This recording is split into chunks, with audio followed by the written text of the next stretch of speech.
Donc, Inextenso Très bien. est le leader de l'expertise comptable et du conseil aux TPE et PME en France. On a 7300 collaborateurs répartis dans 300 agences, pardon. Nous accompagnons 170 000 clients et nous avons un chiffre d'affaires d'à peu près un demi-milliard d'euros. Concernant Inextenso, nous avons plusieurs offres, dont l'offre, le métier historique, pardon, qui est l'expertise comptable. Nous accompagnons également le dirigeant de la création de son entreprise jusqu'à sa reprise.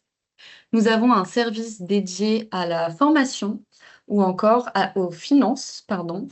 Nous conseillons nos clients en gestion de patrimoine ou des clients, plutôt des acteurs publics et privés du tourisme, culture et hôtellerie.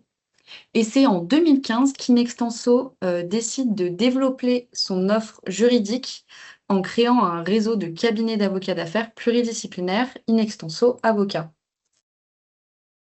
Inextenso Avocat, c'est 500 professionnels du droit répartis dans 80 agences et 11 cabinets d'avocats en région.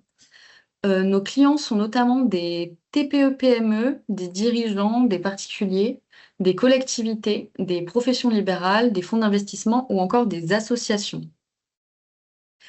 Concernant nos expertises en droit, on a le droit corporate, le droit fiscal, droit social ou encore le droit international et du droit un peu plus spécifique comme, propriété intellectuelle et RGPD, immobilier construction, tourisme, hôtellerie, restauration, famille, patrimoine et cetera.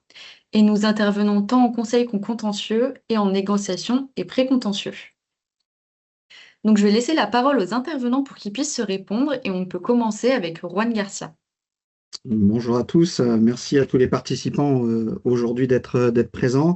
Je suis donc Juan Garcia, je suis avocat associé au sein du réseau Inextenso Avocat et vice-président du réseau Inextenso Avocat. Comme a pu le préciser Bérénice, nous avons plusieurs cordes à notre arc et moi aujourd'hui j'interviendrai sur la partie corporate, droit des sociétés. Je pratique pour quasi l'intégralité de mon activité. Voilà. Ilmer, si tu veux bien te présenter aussi. Oui. Donc, bonjour, je m'appelle Ilmer Foucheux. Je suis docteur en droit et juriste en droit des sociétés chez Inextenso Centre-Ouest.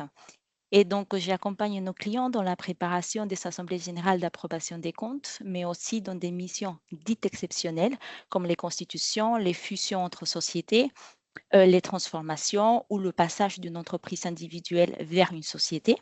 Et c'est dans ce cadre-là que j'ai été amenée à rédiger des pactes d'associés, notre sujet de ce matin. Donc, rédaction des pactes, mise à jour des pactes ou encore simplement l'exécution d'un pacte d'associés. Et c'est notamment dans la rédaction d'une assemblée générale d'approbation des comptes que nous faisons très attention de savoir si un pacte existe. On regarde s'il y a des dispositions relatives à la distribution des dividendes ou aux modalités des votes, ou toute décision ou tout engagement pris par les associés qui pourrait être susceptible d'avoir une influence, une incidence sur les assemblées générales. Voilà. Donc, question 1. Quelle est la différence entre les statuts et le pacte d'associés et dans quel cas précis faut-il y recourir? Et quels sont les piliers d'un pacte d'associés et quel est son contenu minimum? Donc, Ilmer, si tu veux bien y répondre. Alors, sur cette première question, la différence entre les statuts et le pacte d'associés, je voudrais d'abord insister sur une idée très simple. En théorie, presque tout ce qu'on met dans un pacte pourrait être mis dans les statuts, surtout en SAS.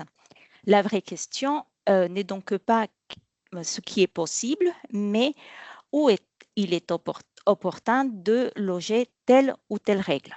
Les statuts tout d'abord, c'est l'acte de naissance de la société. Il s'organise la personne morale, la forme, le capital, l'objet social, les règles de majorité. Ils sont déposés au greffe, publiés et ils s'imposent à tous, aux associés, aux futurs associés et dans une certaine mesure, ils s'imposent aussi aux tiers.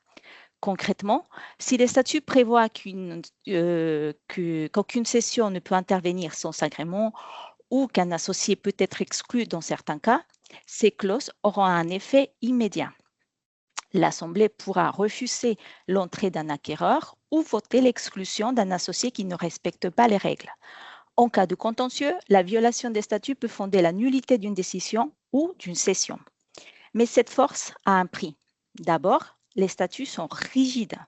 La moindre modification statutaire suppose une assemblée, des formalités, une annonce légale, passer donc une formalité sur le guichet unique et parfois aussi l'unanimité des votes. Ensuite, ils sont publics. Tout ce qu'on met dans les statuts peut être consulté sur Infogreffe ou sur n'importe quelle plateforme sur Internet, comme Papers, comme société.com. On peut facilement retrouver des clauses qui sont sensibles pour la société. On peut facilement les retrouver sur Internet. Donc ça, c'est le prix à payer quand on met des clauses stratégiques dans les statuts. Le pacte d'associés, quant à lui, c'est un contrat de droit commun entre des personnes choisies. Il a la même force obligatoire que n'importe quel contrat, mais il présente deux grands avantages. Il est souple et il est confidentiel. Le pacte est souple parce qu'il faut tout simplement un accord des associés pour pouvoir modifier les dispositions incluses dans le pacte. Et donc, ça se modifie par le biais d'un avenant. On n'a pas besoin de passer une formalité pour modifier le pacte, comme on fait pour les statuts.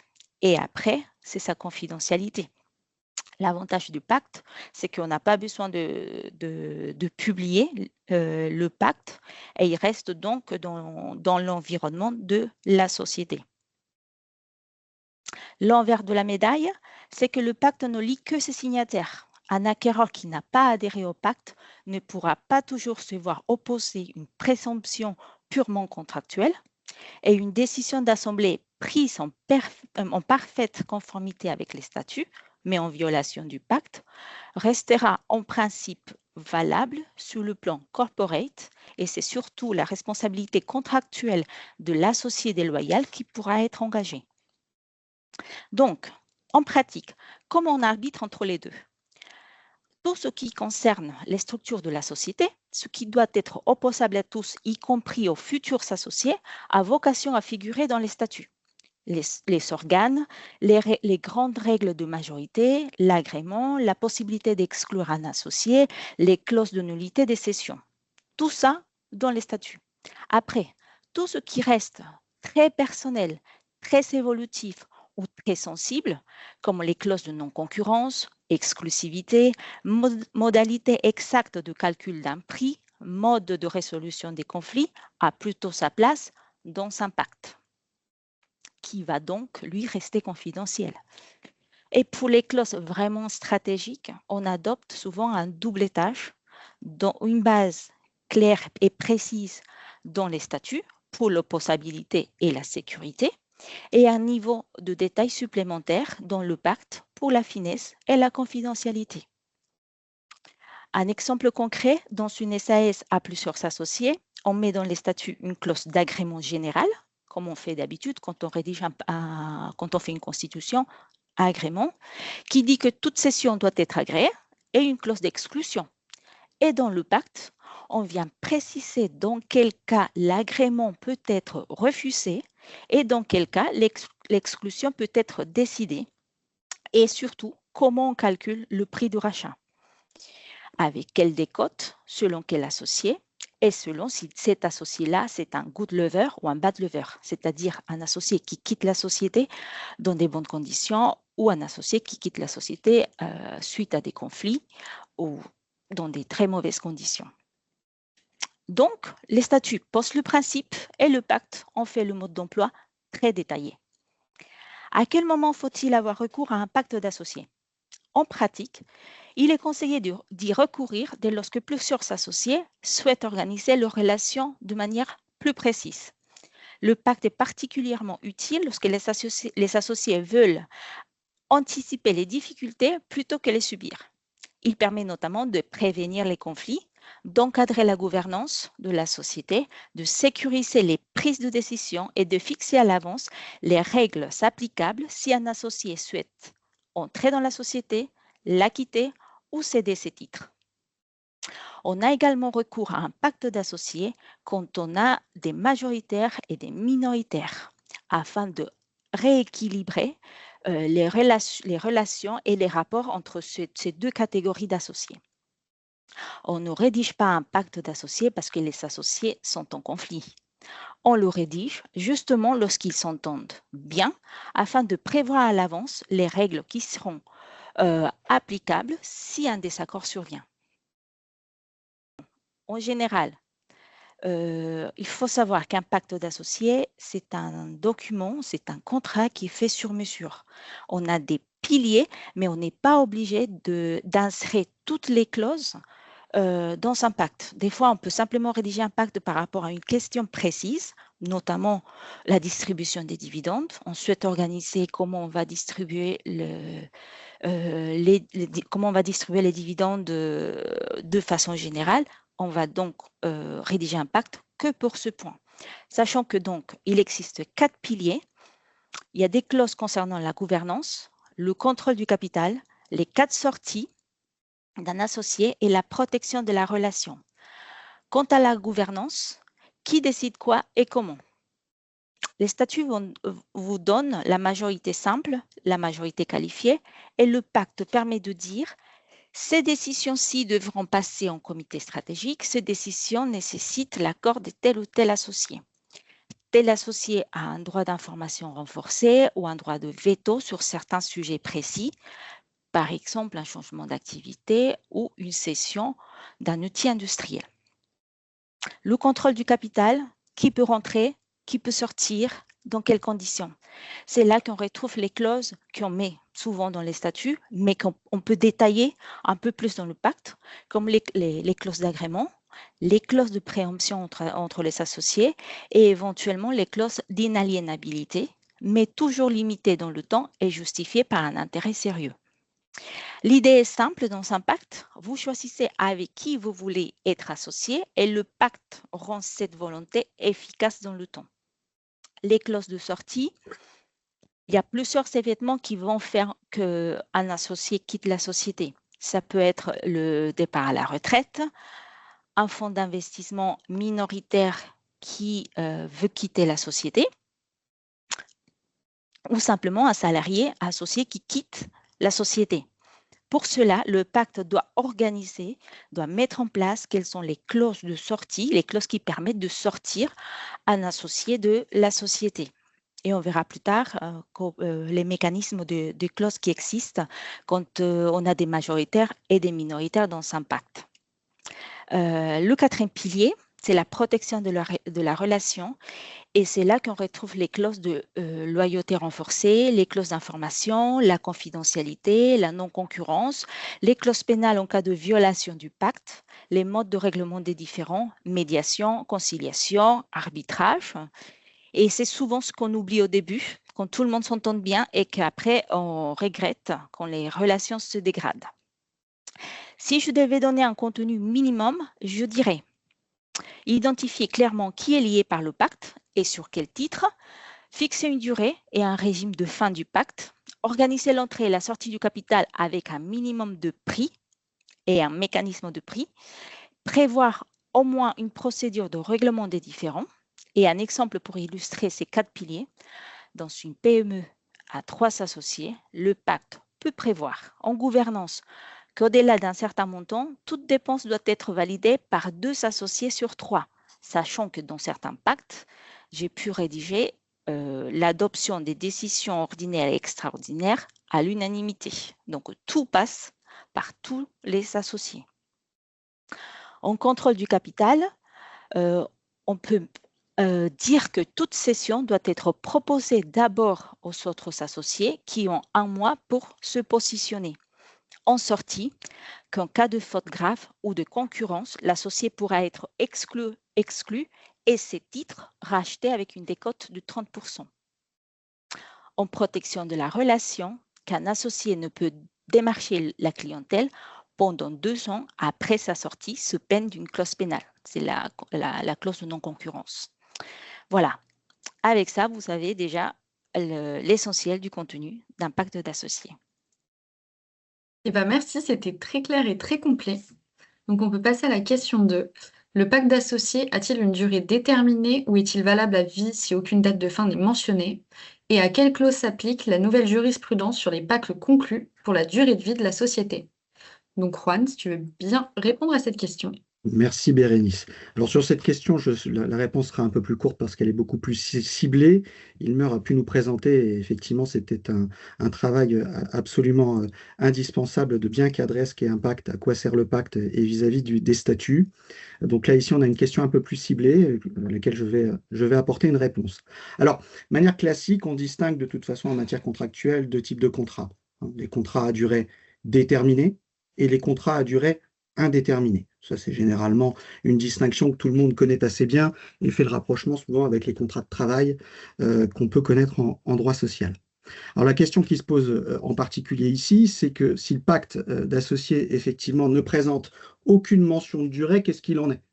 Et au regard d'une certaine effectivement jurisprudence qui est ici visée dans le cadre de la deuxième question, comment les choses se règlent? Alors, un contrat à durée indéterminée, de base, c'est effectivement un contrat dont on peut mettre fin unilatéralement avec un préavis raisonnable. Ça, c'est une règle générale qui s'applique au droit des contrats. Et comme on l'a dit tout à l'heure et Ilmer l'a bien précisé, le pacte est un contrat qui effectivement s'applique ici dans une configuration particulière entre associés, dans les relations entre les associés, dans le cadre d'une société dans laquelle ils ont des parts sociales ou des actions. Ensuite, la deuxième catégorie, c'est le contrat à durée déterminée. Un contrat à durée déterminée, ça suppose un engagement sur cette durée. Et cet engagement impose aux parties, ou en tout cas interdit aux parties, de pouvoir résilier unilatéralement le contrat si le terme n'est pas encore arrivé, sauf clause contraire qu'on peut retrouver dans des cas un peu particuliers. Alors, appliqué au pacte, cette règle générale du droit des contrats nous présente trois cas de figure. On peut avoir effectivement un pacte qui ne prévoit aucun terme et aucune référence à la durée de la société. Là, on est clairement dans un contrat dit à durée indéterminée, comme je l'ai rappelé plus avant, contrat à durée indéterminée résiliable par les parties selon les modalités qu'elles auront convenues dans le pacte, avec un délai de prévenance. Donc, ce qui veut dire que là, effectivement, si d'aventure le cas d'ouverture de résiliation du contrat, donc du pacte, se présente, un des associés va pouvoir effectivement l'employer pour dénoncer effectivement le pacte. Deuxième cas de figure, le pacte est conclu pour la durée de la société.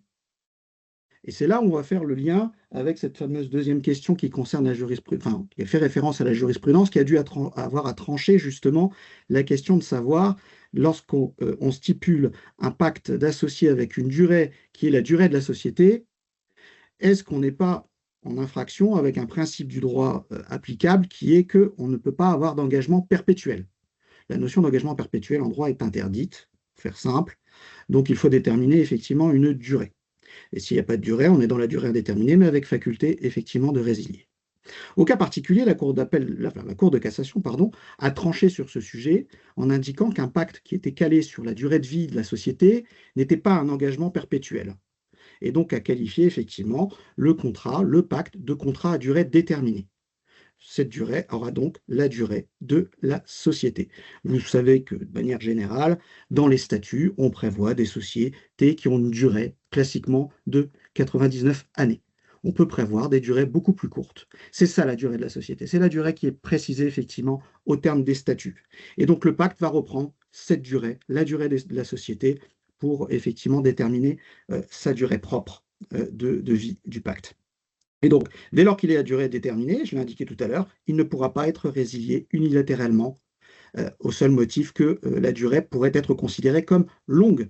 On peut avoir des pactes, comme on l'a dit tout à l'heure, comme je viens de l'indiquer, 50, 60, 90 ans, 99 ans. Donc voilà, le troisième cas, ce n'est pas la durée de vie de la société, c'est la mention claire et stipulée d'une durée déterminée, qui sera beaucoup plus courte, qu'on peut envisager de 5 ans, 10 ans, voire renouvelable ou pas renouvelable.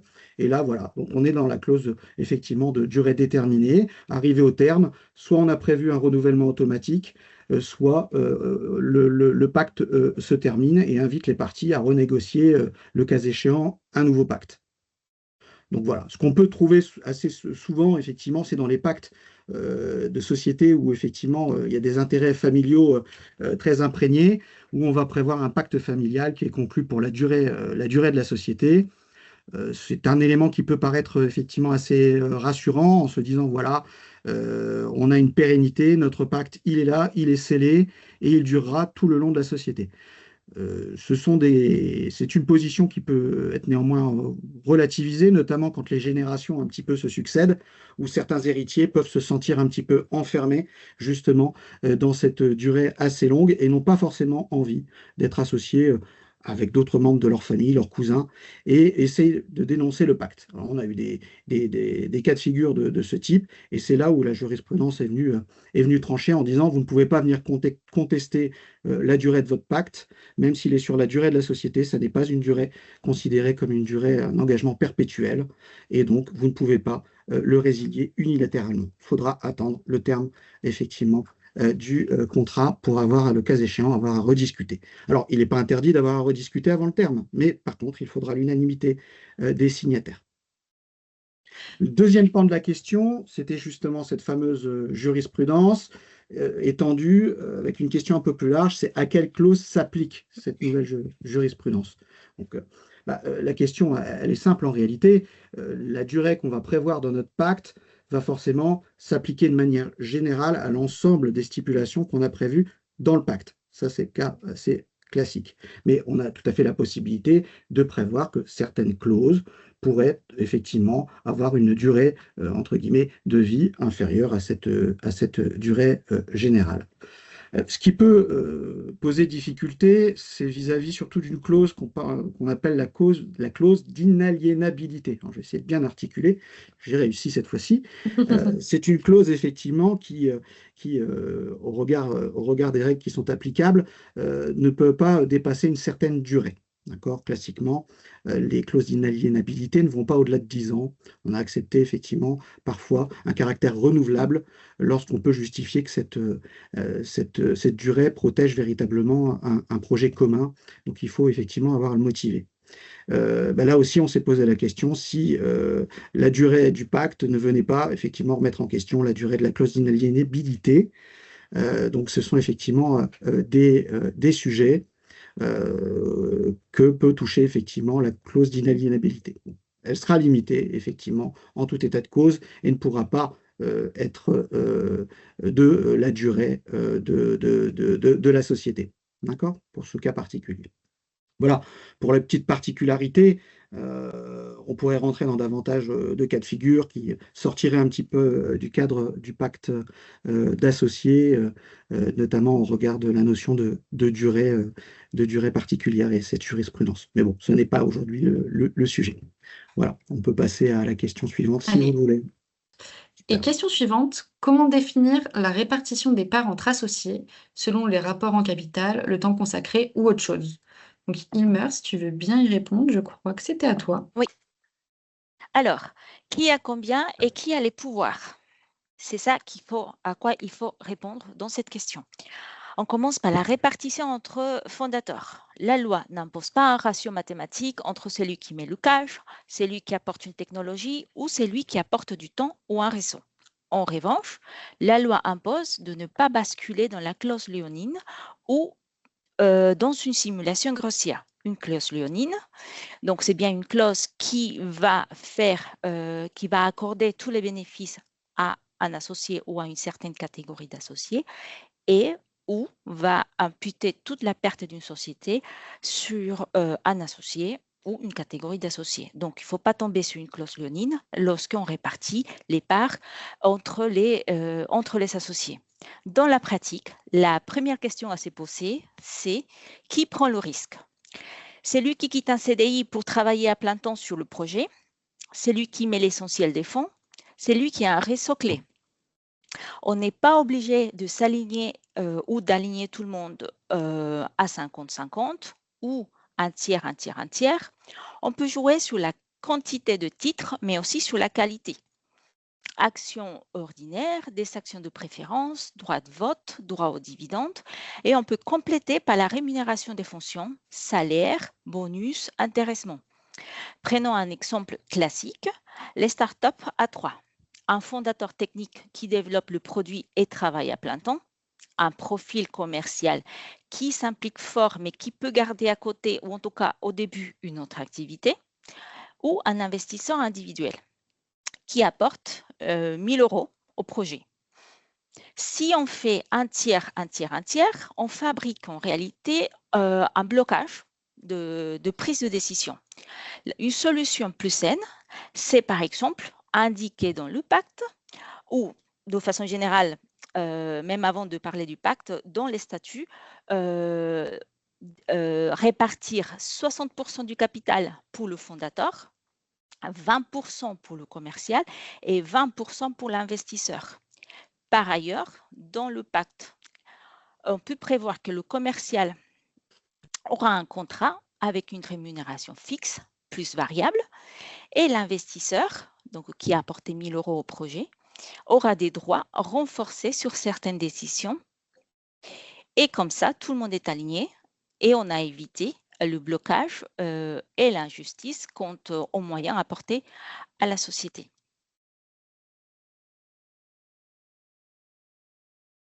Eh ben, merci Question. beaucoup et on 4. passe à la question 4. Est-il possible de rémunérer les associés différemment selon les tâches effectuées? Alors, oui, la réponse de principe, c'est oui, on peut le faire, mais en séparant bien deux choses. D'abord, le capital d'un côté et d'un autre côté, le travail. Dans une société, on peut tout à fait rémunérer différemment les associés selon les tâches qu'ils effectuent à condition de distinguer le capital et le travail. D'un côté, ce que les associés touchent parce qu'ils sont associés, donc dividendes, plus-value, éventuellement des actions de préférence qui doivent rester liées à la détention du capital et à la répartition prévue entre tous. D'un autre côté, ce que les associés touchent parce qu'ils travaillent pour la société, comme un président ou un gérant, qui sont donc un mandat et que pour ce mandat-là, ils touchent une rémunération ou des appointements pour la gérance. Mais aussi, il y a des salaires, donc des contrats de travail qui se font, qu'un associé peut travailler pour la société, donc du coup avoir un contrat de travail. Ou un associé peut aussi avoir une certaine rémunération s'il fait des prestations à la société par le biais d'une autre société. Le pacte d'associés sert à organiser entre eux qui fait quoi et comment il pourra être rémunéré, mais ce sont bien les décisions sociales et les contrats qui rendent ces rémunérations juridiquement effectives. Imaginons une SAS avec 3 associés. J'ai un associé A, B et C et chacun détient un tiers de la société. A devient président et consacre tout son temps à la société. Il perçoit pour ça une rémunération au titre de son mandat social. B est responsable technique avec un vrai poste opérationnel sous l'autorité du président et il a un contrat de travail. Et C n'intervient pas au quotidien. Il ne perçoit aucune rémunération de travail, seulement des dividendes lorsque la société en distribue, au même titre que A et B, vu qu'ils sont tous les 3 associés. Ce que le pacte d'associés va prévoir dans cet exemple. Le pacte peut préciser que A sera proposé comme président avec une fourchette de rémunération validée par une décision des associés et des critères de révision, croissance du chiffre d'affaires ou levée des fonds. Il peut aussi prévoir que B, c'est lui qui travaille pour la société, qui a un contrat de travail. Il aura donc pour ses fonctions techniques une rémunération fixe et une part variable indexée sur des objectifs. Et par rapport à C, mon associé C, le pacte peut rappeler que C ne touche pas de rémunération de travail, mais a les mêmes droits aux dividendes que les autres associés. On peut encore y ajouter des clauses de sortie. Si A ou B, A mon président, B mon salarié, perdent leur fonction, départ, révocation, leur rémunération de travail cesse, mais ils conservent leurs droits d'associés, sauf cas particulier. Les limites à respecter par rapport aux rémunérations. La première limite, ne pas utiliser la rémunération de travail pour aspirer tous les bénéfices au profit de certaines sociétés, en laissant les autres quasiment sans dividendes, car on risque la requalification fiscale en distribution occulte Et côté corporate, un abus de majorité. Deuxième limite, pas de clause leonine qui pourrait priver durablement un associé de tout droit au bénéfice en tant qu'associé. La troisième limite, les rémunérations fixées au président, la rémunération fixée à celui qui a un contrat de travail, toutes ces rémunérations-là doivent être cohérentes avec le marché et avec le rôle réellement exercé. Sinon, l'administration peut contester en invoquant une rémunération excessive ou un acte anormal de gestion, ou encore un abus de majorité.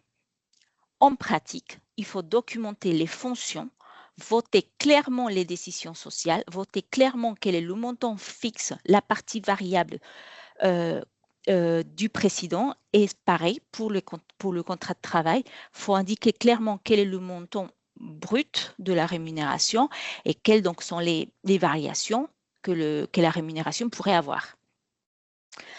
À ne pas oublier le respect des procédures des conventions réglementées. Lorsqu'un associé a un contrat de travail, il faut que ça passe par la procédure des conventions réglementées. Et surtout, garder une vraie logique d'intérêt social quand on fixe les rémunérations des mandataires et des collaborateurs avec un contrat de travail. Voilà. Merci beaucoup et on passe à la question 5. Comment intégrer des collaborateurs au capital de la société via un pacte? Alors, grande question, grand débat, les entreprises, hein. De plus en plus, et déjà depuis quelques années, mais effectivement, c'est un vrai sujet. Alors, quand on se pose la question comment intégrer des collaborateurs au capital de la société via un pacte, de manière générale, les intégrer à la société, le pacte est un outil qui va permettre effectivement d'organiser tout cela. On se pose des questions. Pourquoi? Pourquoi on veut intégrer des collaborateurs? Quel objectif on poursuit? Est-ce que c'est pour les fidéliser? Est-ce que donc pour les fidéliser et davantage les investir dans la société? Est-ce une nécessité opérationnelle?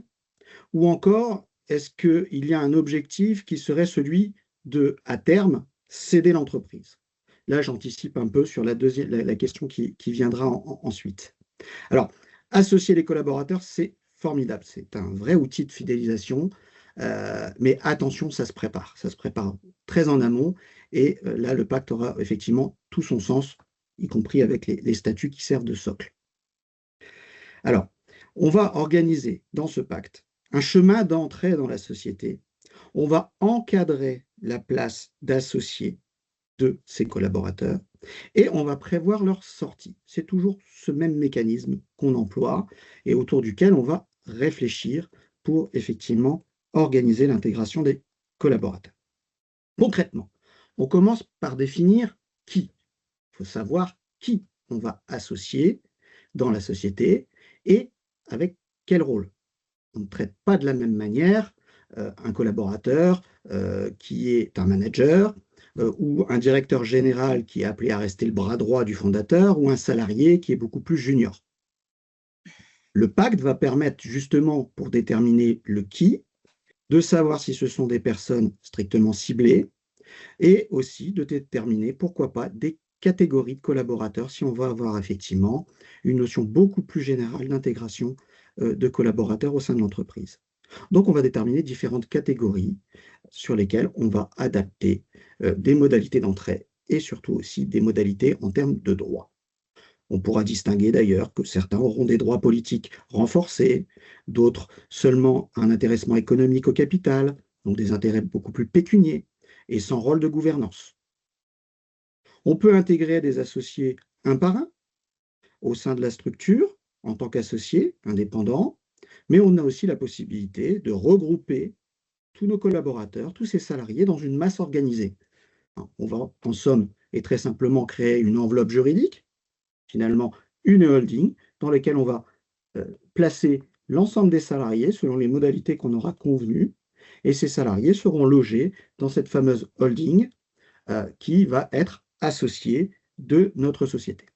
Ça va permettre différents avantages. En réalité, ça va permettre aussi d'éviter un peu trop de décisions ici et là, plutôt organisées aussi au niveau des droits de vote, etc. Vu qu'on aura finalement un seul interlocuteur, ce sera cette holding qui regroupera l'ensemble des salariés, à charge pour les salariés, entre eux, d'avoir effectivement des modalités pour pouvoir avoir un vote qui puisse correspondre effectivement à la majorité. Ce qui sous-entend finalement 2 degrés possibles aussi de pacte. Un pacte qui peut exister effectivement dans la holding entre salariés et un pacte qui va gérer effectivement leur association avec les associés fondateurs.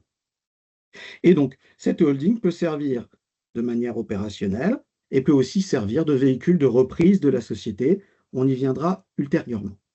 Alors, dans ce cadre-là, souvent, avec cette holding, on aménage des modalités particulières et je pense que beaucoup d'entre vous a peut-être entendu parler des modalités qui tiennent au management package. Alors, qu'est-ce que c'est que le management package, pardon? C'est un dispositif d'intéressement en capital qui est réservé souvent aux dirigeants et à des managers clés. On leur donne, à côté de leur rémunération salariale, des droits sur la valeur future de l'entreprise au travers des actions, des options, différentes en fait, typologies de valeurs mobilières. On peut aussi avoir des BSPCE si on répond effectivement aux conditions, des actions gratuites, etc. Pour que, in fine, ils bénéficient d'une partie de la plus-value au cas de revente de leur titre ou de sortie. Donc ça, c'est la notion de management package qui peut effectivement, que vous pouvez retrouver un peu ici et là quand vous faites certaines recherches. Donc comme je l'ai dit, c'est cette holding de salariés, dans le cas particulier où on va les regrouper, qui va signer le pacte avec les autres actionnaires. Donc voilà, à distinguer effectivement avec l'intégration au coup par coup de salariés associés. Ensuite, on a un autre moyen, effectivement, d'intégrer, entre guillemets, investir, fidéliser les salariés au sein de l'entreprise. Ça passe par d'autres types de structures, qui sont des types de structures d'actionnariat salarié, type des fonds communs de placement en entreprise ou des plans d'épargne d'entreprise. Souvent, c'est effectivement assez employé dans des structures, des groupes plus structurés.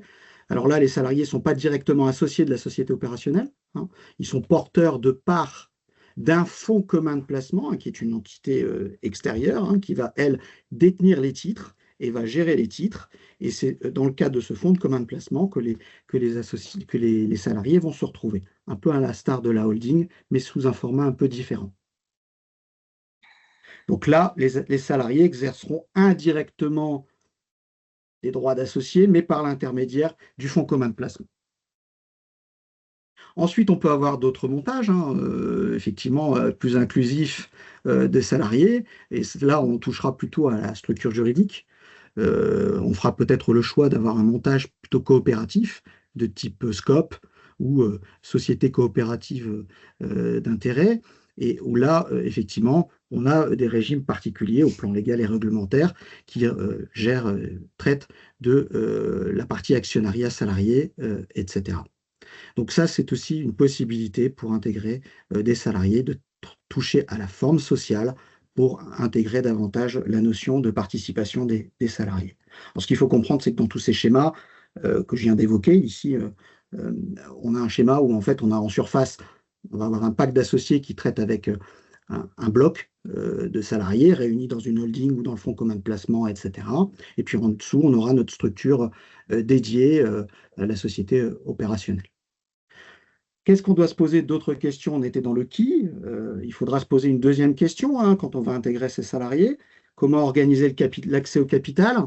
Là, on va rentrer effectivement dans des modalités assez classiques. Est-ce qu'on va les faire rentrer par voie d'augmentation de capital? Donc, on va prévoir dans notre pacte les modalités qui conviendront effectivement au moment de l'augmentation de capital, avec la fixation, bien évidemment, des valeurs. On va pouvoir effectivement aménager dans le pacte les modalités avec des prix préférentiels, pourquoi pas, au moment de l'entrée de ces salariés, suivant des conditions qu'on pourra aménager, qui peuvent avoir trait notamment à des conditions de présence, à des conditions de performance.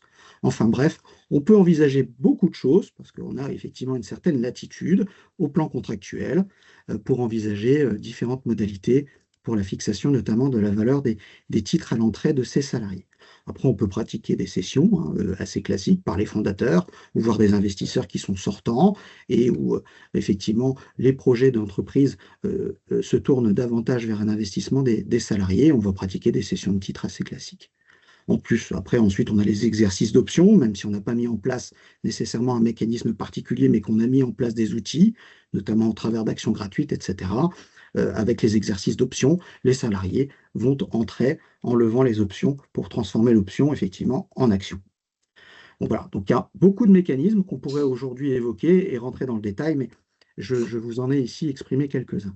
Troisième volet et troisième question qu'on va se poser, c'est que quand on va intégrer des associés salariés, c'est s'assurer de protéger l'équilibre du tour de table, car faire entrer des collaborateurs, suivant le projet qu'on mène, ne doit pas conduire à désorganiser le contrôle de la société, sauf si effectivement on a poursuivi un projet qui est très intégré, où les salariés ont une part prépondérante dans la gouvernance de la société. Mais c'est important de se poser cette question-là, parce que ça va appeler nécessairement des clauses en miroir, entre guillemets, pour nous protéger d'une éventuelle désorganisation de contrôle.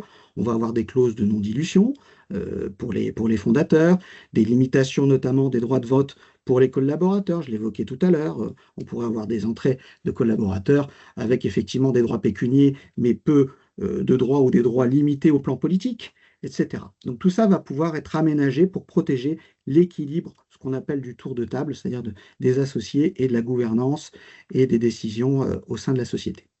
Alors l'idée, c'est pas de faire deux classes d'associés de façade, mais c'est de trouver véritablement quelle est la place qu'on veut donner aux salariés quand on les intègre dans la société. Et là, on a tout un panel possible, effectivement, d'intégration en fonction de l'objectif qu'on poursuit.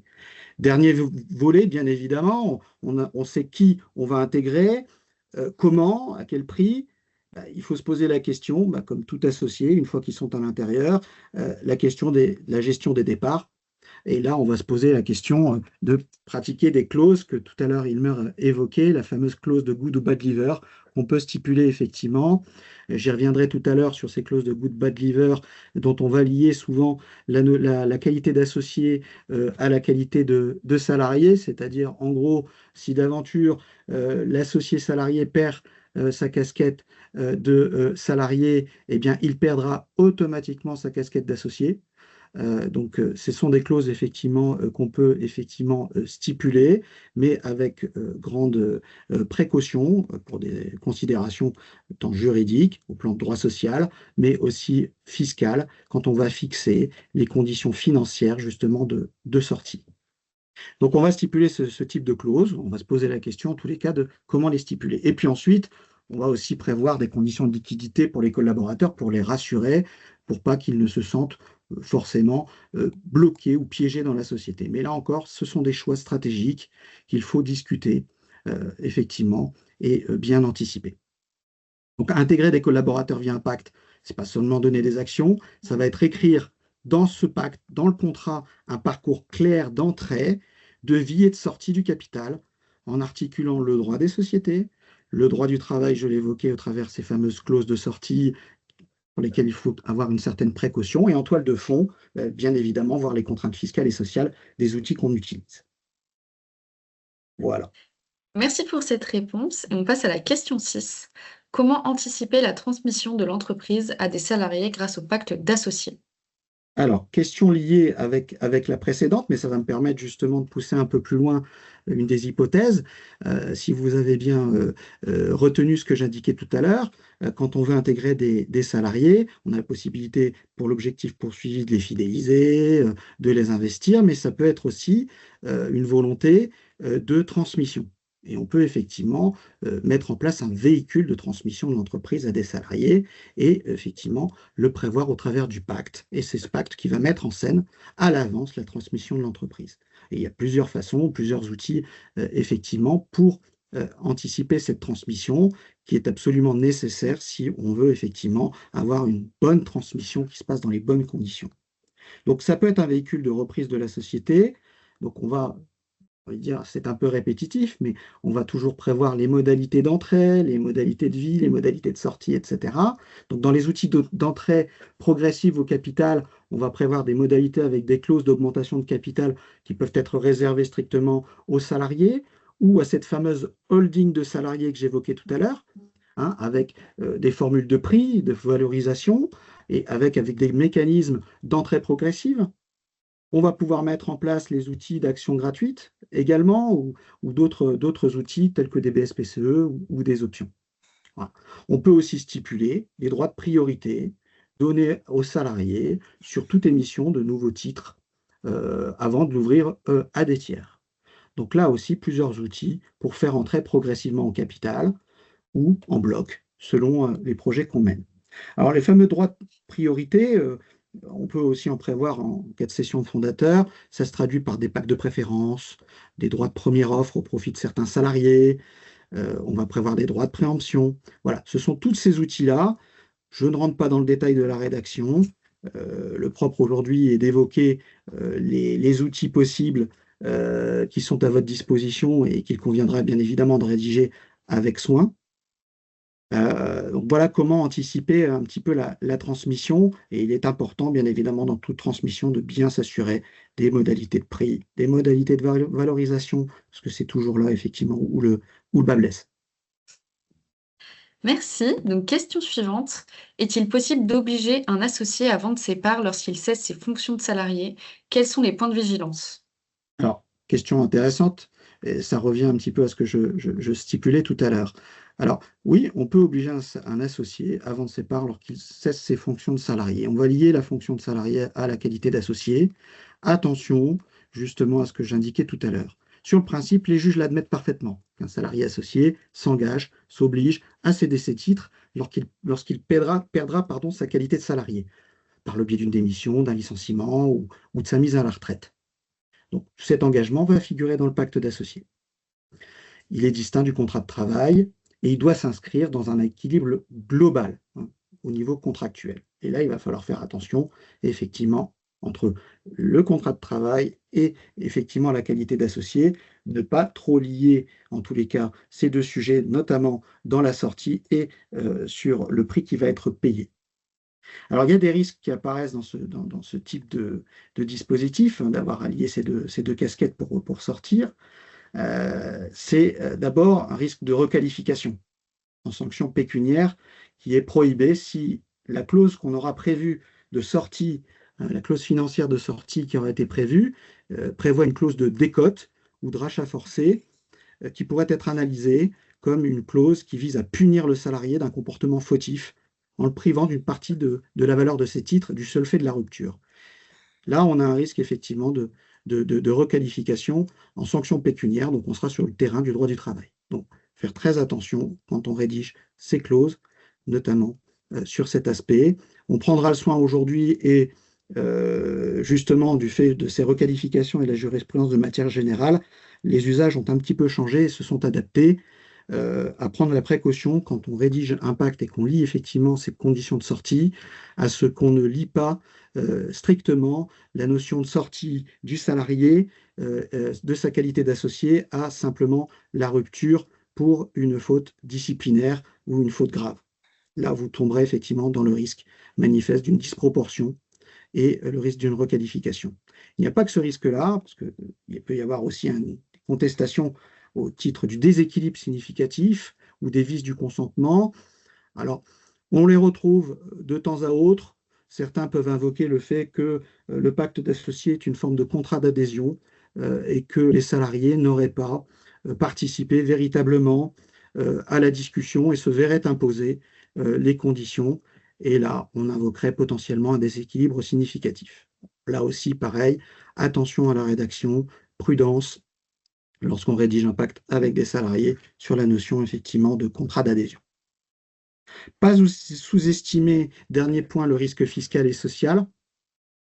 Je le disais tout à l'heure, plus le montage lie étroitement les droits sur le capital et la fonction de salarié, plus l'administration fiscale et l'URSSAF va conduire à conclure en ce que le gain sur les titres qui aurait été réalisé au moment de la sortie est en réalité un complément de rémunération imposable comme salaire. Comme salaire, ça sous-entend des droits, charges sociales, URSSAF. En gros, c'est le cas de figure où on aurait convenu que le salarié, dès lors qu'il a perdu sa fonction de salarié, on va le rémunérer sa sortie au titre de la cession de ses titres. Et au cas particulier, l'administration va remettre en cause en disant qu'en réalité, ça n'est pas véritablement ici le paiement des titres qui est visé, mais plutôt le paiement en réalité de sa situation de salarié qu'on vient compenser. Et donc, ça n'est pas une cession de titres stricto sensu à imposer au titre des plus-values, etc., mais plutôt en réalité une rémunération qui aurait dû être versée. Et donc là, on serait amené à payer plus cher dans le cadre effectivement de cette sortie. Donc, vigilance dans la rédaction des pactes sur ces sujets-là. Donc, en somme, pour que ces clauses puissent effectivement être stipulées, elles doivent rester contractuelles et équilibrées. Donc, les décotes, etc., attention au caractère qui peut être punitif. Elle doit être dans une certaine mesure, en tout cas, laisser penser qu'elles sont vraiment négociées et elles doivent être maîtrisées au plan fiscal pour ne pas tomber effectivement sur ce que je venais de vous indiquer et d'avoir à payer des charges sociales sur des traitements et salaires, alors que ce n'était pas effectivement l'objectif qui était poursuivi. Donc, quelles précautions prendre lorsqu'on rédige un pacte avec un fonds d'investissement minoritaire? Alors donc, il nous reste, ouais, 10 minutes. En 2 minutes, concernant les minoritaires, du coup. Un minoritaire, ça peut être une personne physique, une société ou un fonds d'investissement. Les précautions à prendre sont les mêmes pour toutes ces catégories de minoritaires, sachant que pour un fonds d'investissement minoritaire, les clauses sont un peu plus exigeantes et stratégiques. Alors, rapidement, le pacte sert ici à rééquilibrer les rapports entre les majoritaires et les minoritaires. On veut faire entrer un minoritaire, un fonds d'investissement minoritaire dans la société. Il y a deux possibilités. Soit on accorde un pourcentage de capital qui permet de bloquer toutes les décisions, donc aux minoritaires, on accorde aux minoritaires un droit important qui va permettre de bloquer toutes les décisions. C'est très protecteur pour le minoritaire, mais potentiellement paralysant pour la société. Soit, et c'est souvent le plus sain, on va garder des majorités simples dans les statuts et on construit des droits de veto ciblés dans le pacte. On peut accorder aux minoritaires un droit de veto ciblé, notamment pour certaines décisions liées aux cessions, au niveau d'endettement de la société, modification d'objets, modification d'activité. Et dans ce cadre-là, le minoritaire, enfin la société devra avoir obtenu l'accord exprès du minoritaire. Les précautions à prendre, ne pas donner trop de droits de veto aux minoritaires pour ne pas bloquer la prise de décision et le fonctionnement de la société. Les droits de veto donc, doivent rester limités aux décisions structurantes de la société, ce que je vous disais à l'instant, changement d'activité, cession, contrôle, endettement exceptionnel. On ajoute souvent pour renforcer, pour essayer de rééquilibrer les rapports entre les majoritaires et les minoritaires, on accorde un droit d'information renforcé aux minoritaires. Reporting régulier, présentation des comptes pour éviter la suspicion et les conflits permanents entre majoritaires et minoritaires. Le pacte doit donc organiser l'entrée d'un minoritaire, mais surtout la sortie. En matière de sortie, on insère des clauses classiques est très connue dans un pacte d'associés, liée aux minoritaires, la clause de sortie volontaire et la clause de sortie obligatoire. Donc, le premier cas, c'est lorsque les majoritaires, lorsqu'un associé majoritaire reçoit une offre de vente des titres, le minoritaire peut se prévaloir de cette offre pour vendre aussi ces titres au même prix et selon les mêmes conditions négociées par le minoritaire. Donc, le fonds d'investissement minoritaire peut se dire, voilà, je ne veux pas rester coincé dans cette société, je vais donc profiter de cette offre qui est faite à l'égard du majoritaire et je vais prendre l'offre aussi et quitter la société. Je ne reste pas coincé dans cette société avec un majoritaire que je ne connaîtrais pas. Donc ça, c'est la première hypothèse de sortie. La deuxième hypothèse, c'est lorsque le minoritaire est obligé, en fait, de vendre ses titres parce que le majoritaire a reçu l'offre. Le majoritaire va dire au minoritaire, au fonds minoritaire, l'acquéreur souhaite avoir la totalité de des titres de la société. Donc, le majoritaire va entraîner le minoritaire dans la vente des titres. Et à ce moment-là, le fonds d'investissement minoritaire quittera aussi la société. Pour la rédaction de ces deux clauses, ce qui est important de garder en tête, c'est le seuil de déclenchement des clauses. Il faut que ça soit bien clair et bien précisé dans le pacte. À partir de quel pourcentage de vente, de rachat, les clauses vont être mises en application.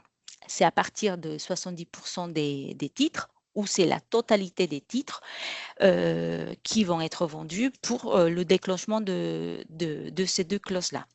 Deuxième point important, c'est la méthode de détermination du prix. Dans les deux cas de figure, il faut déterminer le prix. Également, quand on a un fonds d'investissement, on peut prévoir des mécanismes de rachat en cas de conflit ou de départ d'un fondateur, avec un prix déterminé ou déterminable pour éviter donc la clause leonine déguisée ou la sanction pécuniaire. Je peux prévoir le pacte d'associés en cas de décès d'un associé. Là, on se positionne un petit peu sur le projet qu'on a mené au sein de sa société. Est-ce qu'on a une société qu'on a voulu ou pas fermer? C'est vrai que le principe se veut que si rien n'est stipulé ni dans les statuts ni dans le pacte, il y a un principe effectivement de transmission automatique aux héritiers. Donc, ce qui fait qu'on se retrouve dans un cas de figure où en réalité un associé décède, s'il n'y a pas des clauses particulières qui ont été convenues, les héritiers peuvent prétendre effectivement à la qualité d'associé et récupérer les titres.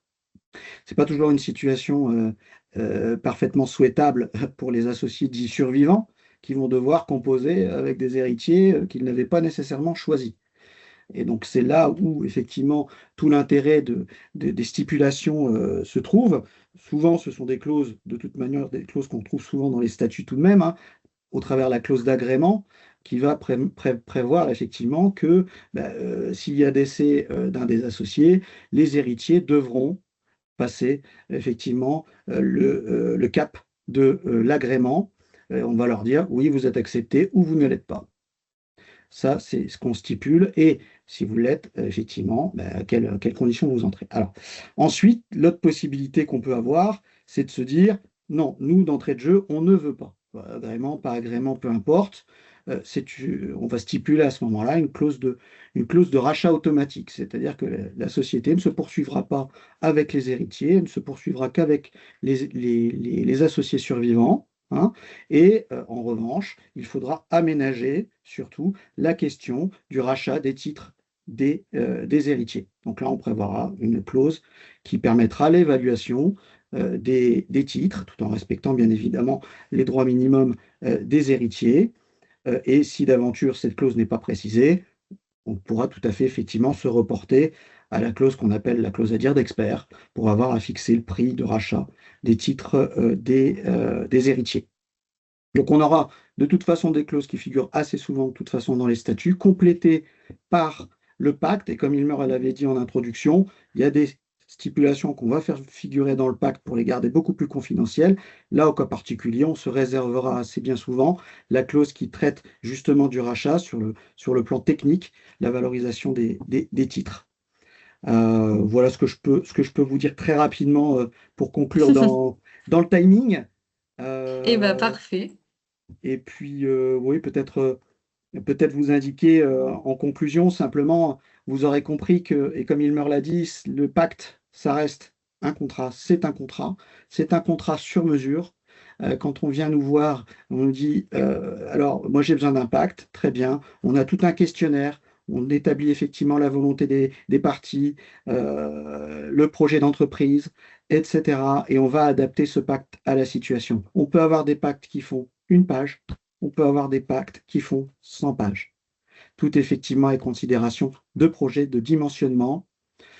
Si d'aventure les participants qui nous écoutent aujourd'hui ont l'envie effectivement d'aller rédiger eux-mêmes le pacte, qu'ils s'inspirent effectivement, et on sera bien content qu'ils s'inspirent aujourd'hui des réponses qu'on a pu leur apporter. Et j'attire simplement l'attention de chacun. Aujourd'hui, comme hier, on a Internet, c'est effectivement un outil formidable. Aujourd'hui, on ajoute à ça l'intelligence artificielle. L'intelligence artificielle, c'est un bel outil, mais soyez très prudents. L'intelligence artificielle commet encore beaucoup d'erreurs et quand on est profane, quand on n'est pas effectivement professionnel du droit, l'intelligence artificielle va vous donner des réponses qui ne sont pas forcément fausses, mais qui ne s'adapteront pas bien à votre cas de figure. Et donc là, il faut avoir le recul suffisant pour pouvoir effectivement bien rédiger son pacte et notamment bien que ce pacte parle bien avec les statuts et que vous ne soyez pas coincé in fine. Donc attention, attention à ce que vous pouvez retrouver sur Internet. Il y a des choses bien, il y a des choses moins bien, et c'est surtout l'organisation que vous faites de toutes ces informations au regard de votre situation auquel il faut veiller. Voilà, j'en ai terminé. Merci de votre écoute. Et on reste à votre disposition, comme Bérénice l'indiquait, avec d'autres Mm. questions auxquelles on n'a pas pu répondre aujourd'hui. Et bien volontiers, on essaiera de vous répondre en parallèle. Et merci à tous, merci aux participants, et on reviendra vers vous pour répondre à toutes vos questions.